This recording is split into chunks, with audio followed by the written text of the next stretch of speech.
Well, despite the president's repeated efforts to get them out, American troops remain deployed in parts of Syria. If Washington has its way, they will be there until you are old, or even longer, forever. But it could be worse. 19 months ago, Washington was demanding that the U.S. government topple the Assad government completely. Must do it now. The justification for this was a supposed chemical weapons attack in the town of Douma. Now, no one in Washington had seen the attack. No American had seen it. Nobody in Congress could tell you what proof existed that the attack had actually taken place or that Assad's government was behind it rather than some other faction, and there were many, in the country's civil war. But it didn't matter that there was literally no evidence. Everybody in Washington began agitating for regime change war immediately, and especially on the left.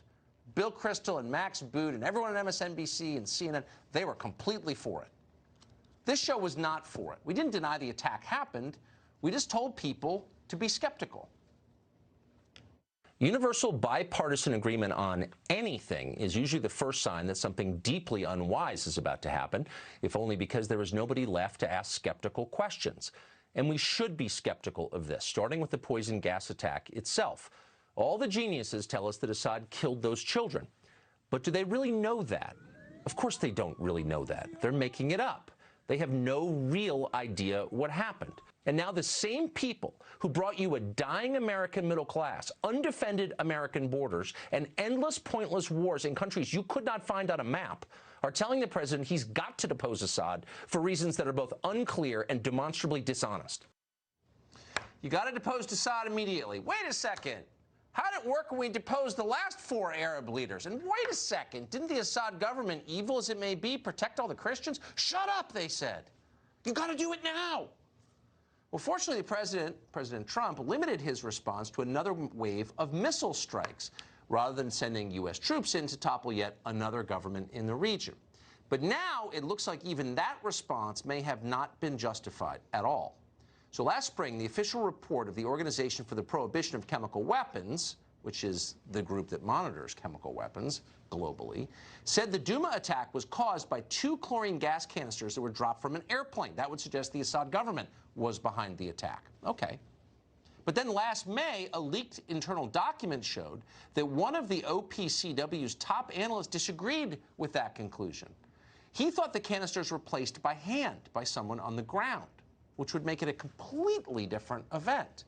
Now, this week, WikiLeaks has published an email from a member of the OPCW's fact-finding team.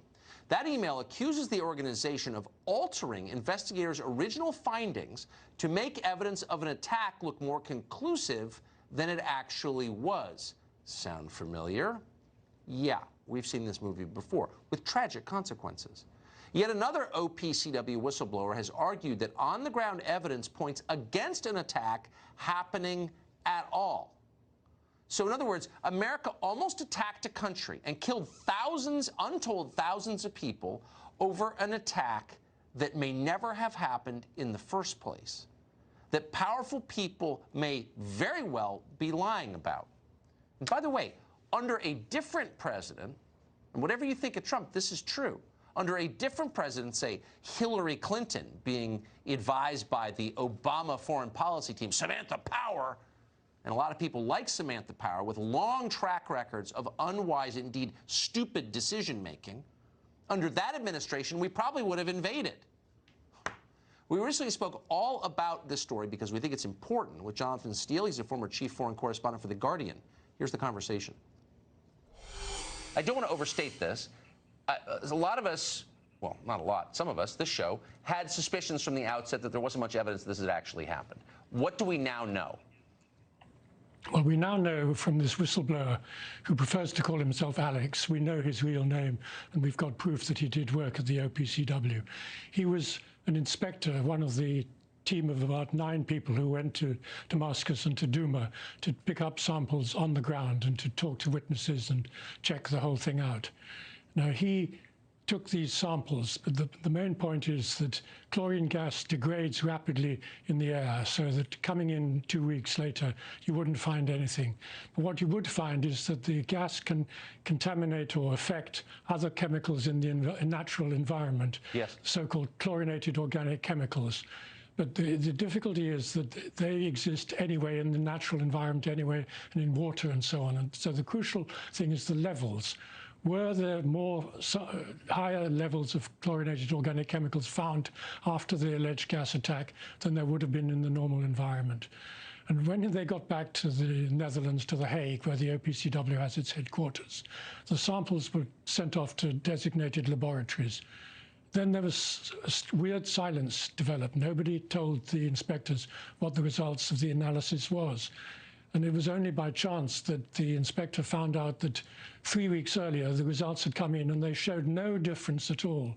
There were no higher levels of chlorinated organic chemicals in the areas where the alleged attack happened, where there's some suspicious cylinders had been found by opposition activists.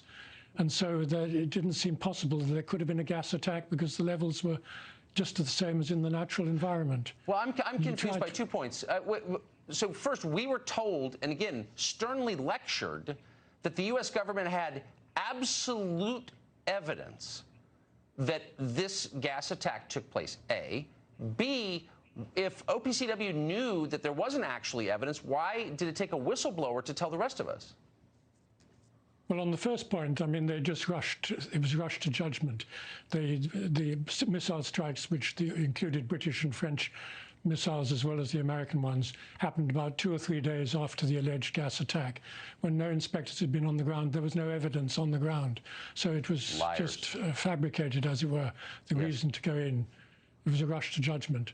But the second point is that there was no real reason why Assad would make an attack at this stage, because he was already capturing most of Douma and was about to capture the rest of it. He didn't need to go in for a chemical gas attack at that stage. We've been lied to. We've been manipulated. We knew it at the time. Thanks so much for coming on tonight. I appreciate that. It's a fascinating story. It's an important story. I hope it gets picked up by others apart from just this show. Jonathan Steele, thank you.